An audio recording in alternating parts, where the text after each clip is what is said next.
إن الحمد لله نحمده ونستعينه ونستغفره ونعوذ بالله من شرور أنفسنا وسيئات أعمالنا من يهده الله فلا مضل له ومن يضلله فلا هادي له وأشهد أن لا إله إلا الله وحده لا شريك له وأشهد أن محمدًا عبده ورسوله أرسله بالحق بشيرا ونذيرا بين يدي الساعة من يطع الله ورسوله فقد رشد ومن يعصيهما فإنه لا يضر إلا نفسه ولا يضر الله شيئا. أما بعد فإن خير الحديث كتاب الله وخير الهدي هدي محمد صلى الله عليه وسلم وشر الأمور محدثاتها وكل محدثة بدعة وكل بدعة ضلالة وكل ضلالة في النار. فأعوذ بالله السميع العليم من الشيطان الرجيم. بسم الله الرحمن الرحيم.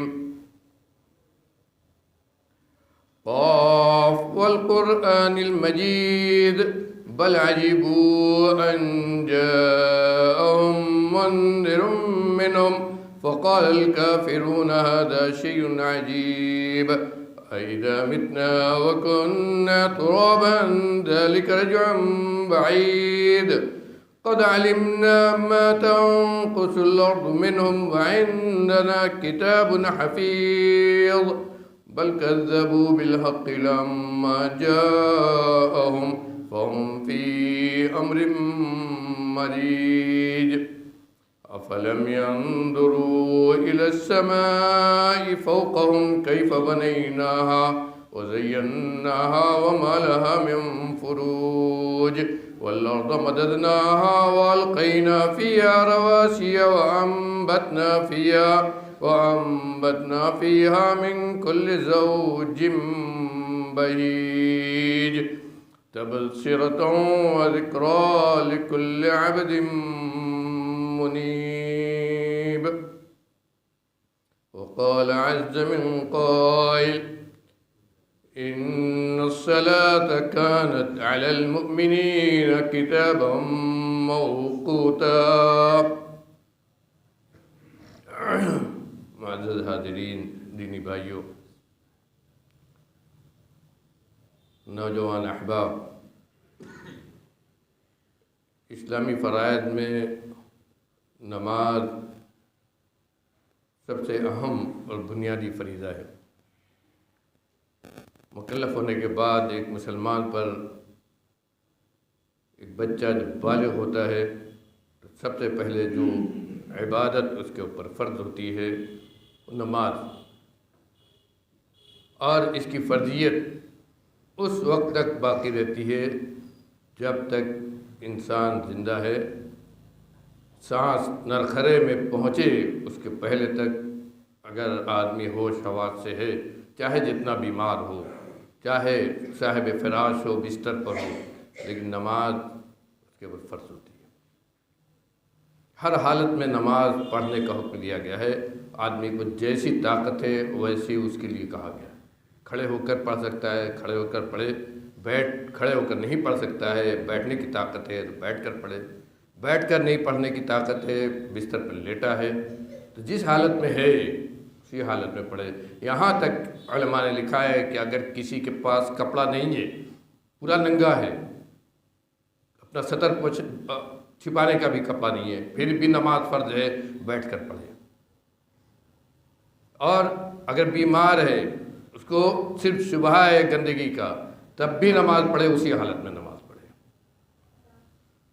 ہوش اگر باقی ہے تو نماز ساقط نہیں ہے، نماز معاف نہیں ہے. نماز کے مسائل، احکام، کس طرح پڑھا جائے، اس کی کیا حیت و کیفیت ہے، کیا فرائض ہیں اس کے، ساری چیزیں ہم باقاعدہ خطبوں میں، تقریروں میں سنتے رہتے ہیں. ان احکام کو جاننا اسلام مسلمان کے اوپر سب سے پہلا واجب ہے۔ نماز جس طرح واجب ہے اسی طرح اس کے مسائل اور احکام کو جاننا بھی ہر مسلمان مکلف کے اوپر واجب ہے۔ کیوں؟ اس لیے کہ اگر ہم نہیں جانتے تو نماز صحیح طور پر ادا نہیں کر سکتے۔ اگر ہم احکام کو نہیں جانتے تو یہ کہہ کر اللہ کیا نہیں چھوٹ سکتے کہ ہمیں معلوم نہیں تھا۔ آپ کے ہاں جو جاننے والے ہیں فَاسْأَلُوا أَهْلَ الذِّكْرِ إِن كُنتُمْ لَا تَعْلَمُونَ، اللہ کا عام حکم ہے جس مسئلے کو تم نہیں جانتے تو جانکار جو ہیں، جاننے والے جو ہیں وہ موجود ہیں، ان سے پوچھو اور جانو۔ جاہل بن کر اللہ کے معاف نہیں کیے جا سکتے۔ نماز کیسے فرض ہوئی اس کو ہم لوگ بارہا سن چکے ہیں۔ یہ وہ عبادت ہے، صرف یہی وہ عبادت ہے جس زمین پر نہیں فرض کی ہے۔ نبی کریم صلی اللہ علیہ وآلہ وسلم کو اللہ رب العالمین نے جب ملائے اعلیٰ کی سیر کرائی تھی، اوپر لے گئے تھے، معراج ہوئی تھی آپ کو، اللہ نے اپنے قریب بلایا تھا ہوش حواس زندہ ہوتے ہوئے، جو صرف آپ کا شرف ہے۔ اس موقع پر اللہ نے بطور تحفہ آپ کو نماز دی تھی جو 50 وقت کی تھی، بعد میں یہ ہلکی کر کے 5 وقت کی گئی۔ وہاں پر یہ نماز فرض کی گئی۔ اور یہی نہیں، اللہ کا اہتمام، خود اللہ رب العالمین کا اہتمام، اس نماز کی کیفیت کہاں پڑھا جائے، کب پڑھا جائے، اس کو خود اللہ رب العالمین نے اپنے نبی کو حضرت جبریل امین کے ذریعے سکھایا، بتایا کہ کس وقت میں کون سی نماز پڑھی جائے اور کیسے پڑھی جائے۔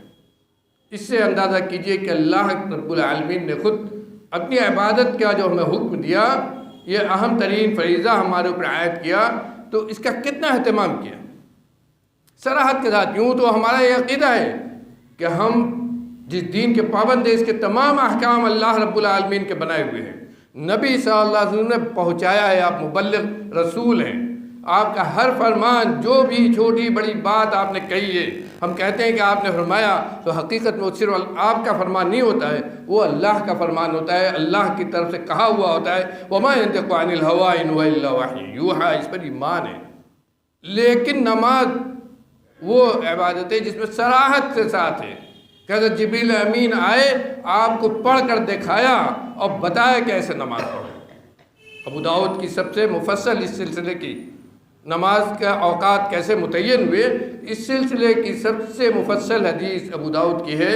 یہ حدیث تمام حدیث کی کتابوں میں ہے، لیکن کہیں مختصر ہے، کہیں بہت مختصر ہے، لیکن ابو داؤد کی جو روایت ہے اس میں تفصیل سے ہے۔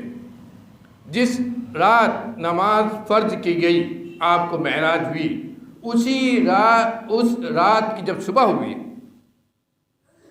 ظہر کے وقت حضرت جبریل امین نبی کریم صلی اللہ علیہ وسلم کے پاس آئے اور آپ کو 2 دن آپ نے نماز پڑھائی۔ دوسرے دن یعنی جس دن نماز فرض ہوئی، اسی کے اگلے دن آپ کو بتایا گیا کہ کس وقت میں اور کس طرح آپ کو نماز پڑھنی ہے۔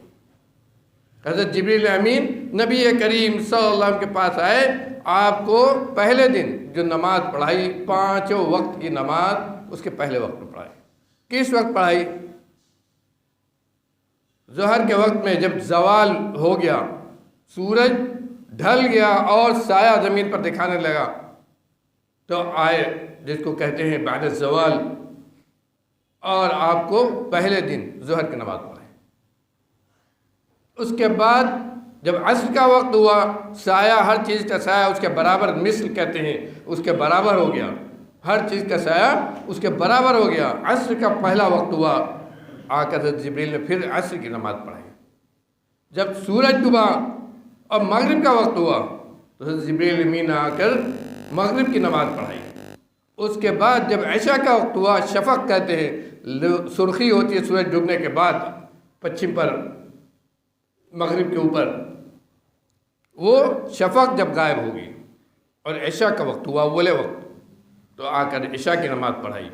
اور اس کے بعد جب فجر کا اول وقت ہوا، صبح صادق طلوع ہوئی، تو آ کر فجر کی نماز پڑھائی۔ یہ پہلے دن پڑھائی۔ دوسرا جب دن ہوا تو ہر نماز کا جو آخری وقت تھا، اس وقت آ کر نماز پڑھائی۔ ظہر کی نماز اس کے آخری وقت میں پڑھائی جب سایہ ایک مثل ہونے کے قریب ہوا. اس کے بعد عصر کی نماز پڑھائی جب سورج میں زردی آ گئی. اس کے بعد مغرب کی نماز پڑھائی اس کے آخر وقت میں. عشاء کی نماز پڑھائی آدھی رات میں. اور فجر کی نماز پڑھائی جب اسفار ہوا، تھوڑا روشنی ہو گئی. اس کے بعد کہتے کیا ہیں؟ ایک روایت میں ہے کہ انہوں نے کہا کہ تمہارے لیے نماز کا وقت انہی دونوں وقتوں کے درمیان ہے. الوقت ما بین ہذین الوقتین. نماز کا وقت جو تمہاری امت کے لیے، آپ کے لیے اور آپ کی امت کے لیے مقرر کیا ہے اللہ رب العالمین نے، 2 دن کا جو یہ وقت ہوا انہی دونوں وقتوں کے درمیان ہے. پہلا وقت جو پہلے دن تھا اور دوسرے وقت میں جو پڑھایا، ہر نماز انہی دونوں وقتوں کے درمیان ہے. اور ایک روایت میں، موطا کی روایت میں ہے، کہا کہ ہاکذا امرتو بھی پڑھا گیا ہے اور امرتا پڑھا گیا، دونوں کا الگ الگ مفہوم ہے. کہا کہ ایسے ہی مجھے حکم دیا گیا ہے کہ میں آپ کو یہ نماز اور اس کے اوقات، اس کا طریقہ پہنچا دوں. ایک مفہوم تو یہ ہے، اور ایک مفہوم یہ ہے کہ اسی طرح نماز پڑھنے کا، اسی طرح انہی اوقات میں نماز پڑھنے کا آپ کو حکم دیا گیا ہے. ہاکذا امرتا، آپ کو حکم دیا گیا ہے کہ اسی طرح انہی اوقات میں آپ نماز پڑھیں. غور کیجئے 2 چیزیں. پہلی چیز تو وقت معلوم ہوا، دوسری بات آپ کو نماز جو پڑھائی تو آپ نے اسی سے نماز کا طریقہ بھی سیکھا. اسی سے نماز کا طریقہ بھی سیکھا کہ کیسے نماز پڑھائی. نماز پڑھائی اسی لیے علماء نے لکھا ہے اس حدیث میں کہ آپ کو بتایا نہیں، زبانی بتا سکتے تھے، لیکن اللہ نے زبانی بتانے کا حکم نہیں دیا، بلکہ کہا کہ پڑھاؤ، پڑھ کر دکھاؤ، ان کو نماز پڑھاؤ. تو گویا پریکٹیکل طور پر حضرت جبریل کو نبی کریم صلی اللہ علیہ وسلم کو تعلیم دی گئی پریکٹیکل طور پر کہ کس طرح آپ یہ نماز آپ پڑھیں گے. کیونکہ پریکٹیکل تعلیم علماء نے لکھا ہے اس لیے کہ پریکٹیکل جو تعلیم ہوتی ہے، عملی جو تعلیم ہوتی ہے، وہ صرف زبانی سے مضبوط ہوتی ہے. اس میں آدمی دیکھ لیتا ہے کہ کس طرح کرنا ہے، کس طرح کہنا ہے، کیا پڑھنا ہے. وہ سب حضرت جبریل نے پریکٹیکل طور پر سکھایا. اسی لیے اللہ رب العالمین نے ان کو پڑھانے کا حکم دیا کہ جا کر ان اوقات میں نماز کو پڑھا دو. تو جب پڑھایا ہوگا، غور کیجئے، پڑھایا ہوگا تو جو کچھ ہم نماز میں پڑھتے ہیں یہی تو پڑھا ہوگا. سورہ فاتحہ ہم پڑھتے ہیں اور جس طرح رکوع سجدہ کرتے ہیں، یہ سب بلا شبہ سب نبی کریم صلی اللہ علیہ وسلم نے حضرت جبریل سے سیکھا ہوگا کہ ایسے کرنا ہے، نیت ایسے باندھنا ہے، رکوع میں ایسے جانا ہے، سجدے میں ایسے جانا ہے، سجدے میں اور جب کھڑے ہوں گے تو یہ پڑھنا ہے. اور اسی لیے سورہ فاتحہ یہ ایک دم شروعاتی ابتدائی صورتوں میں سے ہے جو مکمل نازل ہوئی ہے. 6 یا 7ویں نمبر پر جو وحی آپ کے اوپر قرآن کی آئی ہے، ان میں 6ویں یا 7ویں نمبر پر سورہ فاتحہ ہے. شروع میں آپ کو سکھائے گی، جب نماز آپ کے اوپر فرض کی گئی تو یہ سورہ آپ کے پاس اسے بھیج دی گئی، اس کو آپ پڑھنا ہے. اس سے سورہ فاتحہ کی بھی اہمیت لگتی ہے. اور یہ بھی سمجھ میں آتا ہے کہ سورہ فاتحہ ہر نماز میں پڑھنا. اسی سے علماء نے استدلال کیا ہے کہ اس سے بھی استدلال کیا ہے کہ ہر نماز میں. ایسے تو نبی کریم صلی اللہ علیہ وسلم نے بہت صاف ایک حدیث میں کہا ہے، لا صلاۃ لمن لم یقرأ بفاتحۃ الکتاب. 2 ٹوک کہا گیا ہے. میرے بھائیو، 1000 تعویلات آپ اسی کر ڈالیے اور کہیے کہ سورہ فاتحہ پڑھنا واجب نہیں ہے، لیکن اس کا جواب کیا دیں گے؟ ایک دم بالکل 2 ٹوک کہا ہے آپ نے، لا صلاۃ لمن لم یقرأ بفاتحۃ الکتاب. اس کی نماز ہی نہیں جس نے نماز میں سورہ فاتحہ نہیں پڑھا.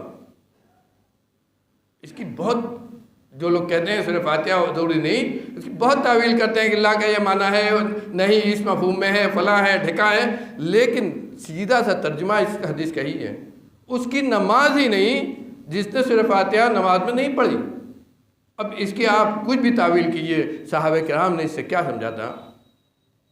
علماء نے اتنا لکھا ہے اس پر سورہ فاتحہ کے پڑھنے میں، نماز میں پڑھنے پر، کہ یہاں تک کہتے ہیں کہ صحابہ کرام میں کوئی بھی اس سے اختلاف نہیں رکھتا ہے کہ نماز میں بغیر سورہ فاتحہ پڑھے نماز ہو جائے گی. کوئی بھی اس سے اختلاف نہیں رکھتا ہے صحابہ کرام. کسی بھی صحابی سے، جن صحابیوں سے سب سے زیادہ جن کے بارے میں کہا تھا وہ حضرت عبداللہ بن مسعود ہے، کیوں کہتے ہیں کہ امام کے پیچھے سورہ فاتحہ پڑھنا ضروری نہیں ہے۔ لیکن میرے بھائیوں وہ روایت بھی اپنے حد تک صحیح نہیں ہے، وہ روایت بھی اپنے حد تک صحیح نہیں ہے۔ امام کے پیچھے سورہ فاتحہ پڑھنا یہ بھی بالکل صاف طور پر ہے۔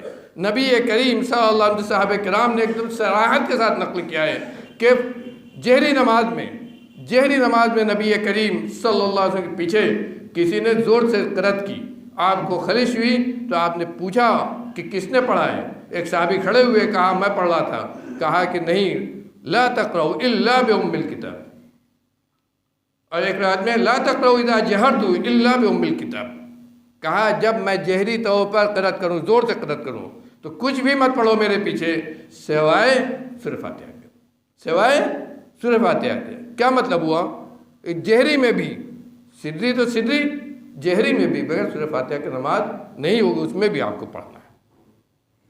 تو صرف تعویلات سے دین نہیں بدلا جا سکتا، یہ دین کا معاملہ ہے، اللہ نے سکھایا اپنے نبی کو۔ اسی لیے میں کہہ رہا ہوں میرے بھائیوں غور کرو، نماز جو ہم پڑھتے ہیں اس میں اللہ رب العالمین کا اہتمام اتنا ہے کہ نبی کو عملی طور پر سکھایا گیا جبریل کو بھیج کر کہ آپ کو یہ نماز ایسے پڑھنی ہے، اس میں یہ سب کچھ پڑھنا ہے۔ اور جب فرض ہوئی اسی دوسرے دن یعنی رات میں فرض ہوئی، اور صبح حضرت جبریل امین آئے، اتنا اللہ نے اہتمام کیا۔ اور وقت کی پابندی کے ساتھ پڑھنے کو جو آیت کریمہ میں نے تلاوت کی ہے، قرآن میں اللہ رب العالمین کہتا ہے ان الصلاۃ کانت علی المؤمنین کتاب موقوتا۔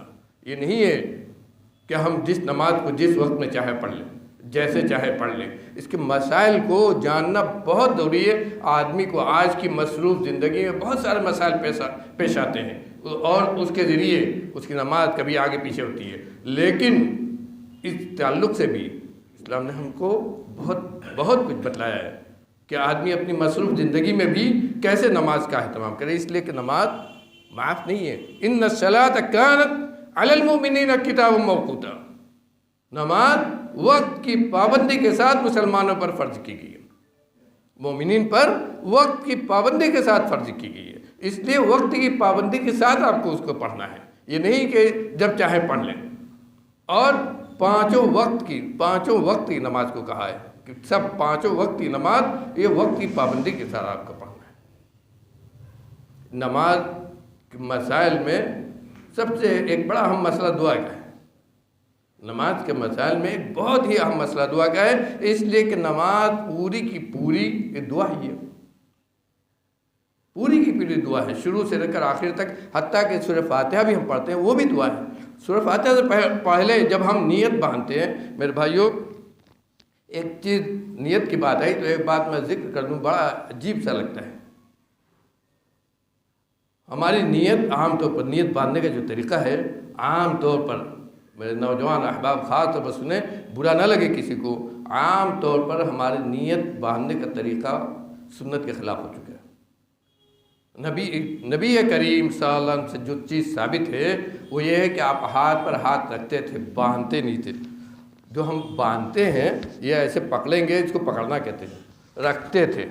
وضع یدہ الیمنی علی یدہ الیسری، یہ لفظ ہے۔ اور تمام محدثین نے اپنے حدیث کی کتابوں میں اسی لفظ کو لکھا ہے، باپ بھی باندھا ہے تو اسی کو باندھا ہے کہ وضع یدہ الیمنی علی یدہ الیسری۔ پوچھئے کسی سے کہ وضع کے معنی کیا ہوتا ہے؟ وضع کے معنی باندھنے کے نہیں ہوتا ہے، وضع کے معنی رکھنے کے ہوتا ہے، اور اس کا طریقہ یہ ہے کہ کلائی پر کلائی رکھ کر رکھا جائے، اور سیدھا ہاتھ پر رکھیے، اور علی صدرہ کا جو لفظ ہے حدیث کے اندر یہ سب سے صحیح ہے، یعنی اپنے سینے پر رکھتے تھے، نیچے نہیں رکھتے تھے یا یہاں نہیں رکھتے تھے، سینے پر رکھتے تھے، اور سیدھا ہاتھ اس طرح باندھ کر، پورا ایک حدیث میں صراحت کے ساتھ ہے کہ کلائی پر کلائی اور ہاتھ پر ہاتھ آپ کا ہوتا تھا۔ تو نیت اگر ہم باندھتے ہیں تو یہ ہمیں سیکھنا پڑے گا کہ ہماری نیت بھی اسی طرح ہو جس طرح نبی کریم صلی اللہ علیہ وسلم باندھتے تھے۔ میرے بھائیوں، یہ جاننا چاہیے آپ کو کہ یہ اہل حدیثوں کی خصوصیت رہی ہے، نیت اس طرح باندھنا، رفع دین کرنا، نیت باندھنا، یہ وہ خصوصیت ہے جس کے ذریعے انگریز جب اہل حدیثوں کو قید کر رہے تھے، پکڑ رہے تھے، گرفتار کر رہے تھے، تو اسی کے ذریعے وہ یہی پہچان دیے ہوئے تھے اپنے مخبروں کو، اپنے جاسوسوں کو یہی پہچان دیے ہوئے تھے کہ جب کسی آدمی کو نماز پڑھتے ہوئے دیکھو کہ اس اپنا ہاتھ سینے پر باندھ رہا ہے، رفع دین کر رہا ہے نماز میں، تو سمجھ لو کہ وہابی ہے، اس کو پکڑو۔ انگریز بھی اس کو جانتا تھا کہ اس طرح یہ لوگ نماز پڑھتے ہیں، اور اس نماز اس طریقے میں اگر ہمارے یہاں تبدیلی ہو جائے، ہم اس میں ڈھلائی کریں، تو میرے بھائیو کتنی بڑی یہ غلطی ہے۔ اپنے اسلاف کے سیرت کو پڑھیے اور دیکھیے کہ اس معاملے میں کتنے سخت تھے، اور اس کی وجہ سے کہاں کتنی تکلیفیں لوگوں نے اٹھائی۔ بہرحال جب ہم نیت باندھتے ہیں تو وہیں سے دعا شروع ہوتی ہے ہماری۔ پہلی دعا ہم جو پڑھتے ہیں دعائے استفتاح جسے کہتے ہیں۔ یہاں یہ بات بھی بتا دوں کہ جو دعائیں ہم لوگ پڑھتے ہیں، مدرسوں میں ہم کو یاد کرائی گئی، کتابوں میں ہم پڑھتے ہیں، یہ اکیلی ہر کیفیت کی اکیلی ایک ہی دعا نہیں ہے۔ ہر کیفیت، جس کیفیت میں بھی ہم ہوں، چاہے دعا استفتاح ہو، چاہے ہم رکوع میں جائیں، چاہے رکوع سے اٹھیں، چاہے سجدے میں جائیں، ہر کیفیت کے لیے کئی دعائیں ہیں۔ لیکن آسانی کے لیے ہمارے علماء نے جو کتابیں دعاؤں کی لکھی، چونکہ ہماری زبان عربی نہیں ہے، اس لیے کم سے کم پر اکتفا کیا تاکہ آپ اور ہم اس کو آسانی سے یاد کر لیں۔ لیکن ہمیں یہ جاننا چاہیے کہ نبی کریم صلی اللہ علیہ وسلم مختلف دعائیں پڑھتے تھے، حتیٰ کہ دعائے استفتاح میں بھی، اور رات کی جو نماز آپ کی ہوتی تھی اس میں تو بہت لمبی دعا پڑھتے تھے، اس میں تو بہت لمبی دعائیں پڑھتے تھے، حتیٰ کہ دعائے استفتاح جو ہم لوگ پڑھتے ہیں اللہ باعث بینی و بین خطایا، یہ رات کے میں آپ نہیں پڑھتے تھے، اس کی جگہ اور دعائیں پڑھتے تھے اور دوسری دعائیں پڑھتے تھے، جو کئی حدیثوں میں مذکور ہے۔ اسی طرح اور بھی کیفیات میں ہے۔ دعا کا نماز میں دعا کا ایک بہت ہی اہم مقام سلام پھیرنے سے پہلے کا ہے۔ سلام پھیرنے کے لیے ہم تشہد بیٹھتے ہیں تو یہ بھی دعا کا ایک بڑا ہی اہم مقام ہے۔ اس میں نبی کریم صلی اللہ علیہ وسلم نے جو کچھ سکھایا ہے وہ سب کی سب دعا ہے۔ دو چیزیں اس میں واجب ہیں جن کو پڑھنا ضروری ہے۔ ایک تشہد جو پڑھتے ہیں ہم لوگ التحیات للہ والصلوات، ایک تو یہ، دوسرا درود۔ یہ درود آپ نے باقاعدہ اپنے صحابہ کرام کو سکھایا، اور اس کو درود ابراہیمی کہا آپ نے، اللہم صلی علی محمد وعلی آل محمد کما صلیت علی ابراہیم وعلی آل ابراہیم انک حمید مجید، اللہم بارک علی محمد وعلی آل محمد کما بارکت علی ابراہیم وعلی آل ابراہیم انک حمید مجید۔ باقاعدہ آپ نے سکھایا اور کہا کہ اس کو نماز میں سلام پھیرنے سے پہلے پڑھا جائے، یہ اتنا وہ تو واجب ہے۔ اور اگر کوئی آدمی صرف اتنا ہی پڑھ کر سلام پھیر دے تو اس کی نماز ہو جائے گی، اس میں کوئی شبہ نہیں، اس کی نماز ہو جائے گی۔ لیکن اس وقت میں دعا مانگنے کی بڑی فضیلت ہے۔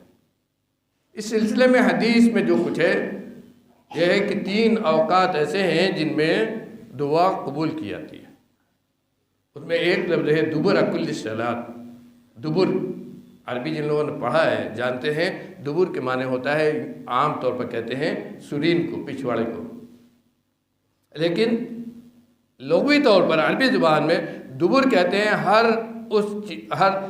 اس حصے کو جو آدمی کے پیچھے ہے، کسی چیز کے پیچھے ہے، کسی چیز کے پیچھے ہے، اسی لیے آدمی کے پچھواڑے کو دبر کہتے ہیں۔ اور دبر کا معنی بعد کے بھی لیا جاتا ہے، بعد کے بھی لیا جاتا ہے، کسی چیز کے بعد۔ اور دبر کا معنی ہوتا ہے جو عام طور پر مشہور ہے محدثین کے ہاں، چیز کا پچھلا حصہ۔ لہذا نماز کا پچھلا حصہ کیا ہوا، آخری حصہ کیا ہوا، سلام پھیرنے سے پہلے کا۔ اس معنی کو لے کر عام طور پر علماء حنابلہ، فقہاء حنابلہ نے یہ کہا ہے کہ نماز کی قبولیت کا دعا کی قبولیت کا سب سے بہترین وقت نماز کا آخری حصہ ہے۔ شیخ الاسلام ابن تیمیہ رحمۃ اللہ علیہ نے بھی بڑی بحث کی اس پر، اور لکھا ہے کہ اس سے مراد نماز کا بعد نہیں ہے، بلکہ اس سے مراد نماز کا آخری حصہ ہے، یعنی تشہد میں جب ہم بیٹھتے ہیں تب۔ اور اس میں جو دعا ہم لوگ پڑھتے ہیں، یہ 2 دعا بلا شبہ صحیح حدیث میں ثابت ہے، نبی صلی اللہ علیہ وسلم نے سکھایا ہے، لیکن یہ صرف اتنے ہی نہیں ہے۔ مسلم کی حدیث میں ہے کہ آپ نے فرمایا کہ درود پڑھنے کے بعد آدمی جو دعا چاہے اور جو اس کو پسند ہو وہ اختیار کرے. فَلْيَخْتَرْ مِنْ دُعَائِ مَا شَاءَ وَمَا عَجَبَهُ. آدمی اس کے بعد جو دعا چاہے اور جو دعا اس کو پسند ہو وہ پڑھے. اس کا مطلب ہوا کہ یہ دو دعا ہی نہیں ہے بلکہ اس کے علاوہ بھی جو دعا آپ کو یاد ہے عربی میں آپ پڑھ سکتے ہیں، مانگ سکتے ہیں. مسلم کی حدیث صاحب بتاتی ہے. تو اس کا مطلب یہ ہوا ہے کہ اسی سے شیخ الاسلام ابن تیمیہ رحمۃ اللہ علیہ کہتے ہیں کہ کوئی بھی دعا آدمی پڑھے، اور اسی لیے وہ دعائیں جس میں یہ آتا ہے کہ آپ نے کہا دبر صلاۃ، نماز کے پیچھے پڑھو، تو کہتے ہیں ان سب میں مراد یہی ہے کہ نماز کے آخری حصے پڑھو. لیکن علماء اہل حدیث نے دبر کے معنی بعد کے لیا. اسی لیے جو دعاؤں کی کتاب میں ہم دیکھتے ہیں عام طور پر نماز کے بعد کے سلسلے میں بہت ساری دعائیں لکھی ہوئی ہیں. ان میں بہت ساری دعا ایسی ہے جن میں یہ لفظ ہے حدیث میں کہ دبر صلاۃ، نماز کے پیچھے پڑھو، تو اس کو بعد کے معنی میں لے کر کہا کہ بعد میں پڑھا جائے. میرے بھائیوں یہ کوئی ایسا مسئلہ نہیں ہے جس میں کوئی ہم بحث کریں. نماز سے پہلے ہو یا نماز کے بعد ہو دونوں طرح دعائیں پڑھ سکتے ہیں، اور یہ دعا کا بہترین وقت ہے. دعا مانگنے کا یہ بہترین وقت ہے، اور خاص طور پر نماز کے بعد نبی کریم صلی اللہ علیہ وسلم تسبیح بہت کہتے تھے. میرے بھائیوں خاص طور پر میں نوجوان احباب سے کہوں گا کہ تسبیح کے کلمات آپ یاد کیجیے. آپ نے سکھایا ہے کہ نماز کے بعد کیسے کیسے تسبیح پڑھنا چاہیے. وہ تسبیح جو آپ نے سکھایا، جو غریب صحابہ کرام آئے تھے اور کہا انہوں نے کہ اللہ کے رسول جن کے پاس پیسہ ہے وہ تو خوب صدقہ و خیرات کر لیتے ہیں، ہم کیا کریں، ہمارے پاس تو کچھ نہیں ہے. تو آپ نے ان کو کیا سکھایا تھا؟ کہا کہ ہر نماز کے بعد 33 بار سبحان اللہ، 33 بار الحمدللہ، 33 بار اللہ اکبر کہو، اور 100 کو پورا کرو کیا کہہ کر لا الہ الا اللہ وحدہ لا شریک لہ لہ الملک ولہ الحمد وہو علی کل شیء قدیر. کہا یہ 100 پورا کرو، جو یہ لوگ صدقہ خیرات سے پاتے ہیں اس سے تم اس سے پاؤ گے. تو یہ تسبیح کے کلمات سوچیے کتنے اہم ہیں. اسی طرح آپ نے فرمایا کہ 2 کلمے ہیں جو اللہ کے میزان میں بہت بھاری ہوں گے، زبان پر بہت ہلکے ہیں، اللہ کیا بہت محبوب ہے. کیا ہے؟ سبحان اللہ وبحمدہ سبحان اللہ العظیم. یہ تسبیح کے کلمات، یہ ذکر کے کلمات، تحلیل کے کلمات، یہ نبی کریم صلی اللہ علیہ وسلم فرض نمازوں کے بعد بہت زیادہ کہتے تھے. اسی لیے شیخ ابن باز رحمۃ اللہ علیہ وغیرہ کہتے ہیں کہ نماز کے بعد تسبیح تحلیل کے کلمات کہنا یہ دعا سے زیادہ افضل ہے. لیکن میرے بھائیوں دعا مانگنا یہ نماز سے پہلے بھی ہم جو دعا چاہے مانگ سکتے ہیں اور نماز کے بعد بھی. لیکن جب نماز جماعت سے ہوتی ہے تو اس وقت امام کی بھی ایک بہت بڑی ذمہ داری ہوتی ہے. امام کو نبی کریم صلی اللہ علیہ وسلم نے حکم دیا ہے کہ نماز اتنی لمبی نہ پڑھو کہ آدمی پیچھے والے اکتا جائیں. آپ نے فرمایا کہ جب آدمی اکیلا نماز پڑھے فَلْيُطَوِّلْ مَا شَاءَ، جتنی لمبی چاہے پڑھے اور جو چاہے پڑھے. لیکن جب امامت کرائے تو پیچھے والوں کا لحاظ کرے، پیچھے والوں کا خیال کرے، کیونکہ ان میں ضعیف بھی ہیں، بیمار بھی ہیں، اور جلدی میں بھی ہیں، کام والے بھی ہیں، سب کا خیال کرے. تو یہ امام کی امامت یہ کوئی معمولی کام نہیں ہے. نماز کی امامت یہ بہت بڑی ذمہ داری ہے، اور اس نماز میں نماز پڑھاتے ہوئے امام کے اوپر پیچھے والوں سب کی ذمہ داری عائد ہو جاتی ہے. اللہ تعالیٰ سے دعا ہے کہ ہم کو نیک عمل کی توفیق دے، ہماری نمازوں کو قبول فرمائے. بار الہ تو ہماری نمازوں میں صحیح جان اور روح پیدا کر دے، ہماری عبادتوں کو قبول فرما لے، ہمارے صدقہ و خیرات کو قبول فرما لے، ہماری تمام نیکیوں کو قبول فرما لے، ہر نیک عمل سے ریاکاری اور نمود کو نکال دے، صحیح معنی میں عمل کرنے کی توفیق رضانی فرما. رب العالمین ہمیں جو غریب و نادار ہیں ان کی غربت کو دور کر دے، جو بیمار ہیں ان کو ان کی بیماری سے شفا کامل عاجل عطا کر، جو پریشان حال ہیں رب العالمین ان کی پریشانی کو دور کر دے، جو بے روزگار ہیں ان کو روزگار سے کر دے. رب العالمین جو روزگار ہیں ان کے روزگار میں برکت عطا کر، حلال رزق عطا کر، ہر قسم کی پریشانی سے، بلا سے، آفت سے، مصیبت سے ہم سب کو نجات دے دے. رب العالمین ہمارے تمام معاملات درست فرما دے. رب العالمین ہمارے تمام معاملات درست فرما دے، ہر قسم کی پریشانی سے بچا دے. رب العالمین ہمارے معاملات میں آسانی پیدا کر دے. تو ہی آسانی پیدا کرنے والا، تو ہی روزی دینے والا ہے، تو ہی ہمارا ملجا ماوا ہے. تو ہماری مدد فرما دے، مددگار ہو جا، دنیا جب تک زندہ رکھ، اسلام پر قائم رکھ، دین پر قائم رکھ، ایمان کے ساتھ باقی رکھ، اور جب اس دنیا جانے کا وقت آئے تیرا کلمہ لا الہ الا اللہ ہمارے زبان پر ہو۔ وقل قولی ھذا واستغفر اللہ لی ولکم ولسائر المسلمین من کل ذنب فاستغفروہ انہ۔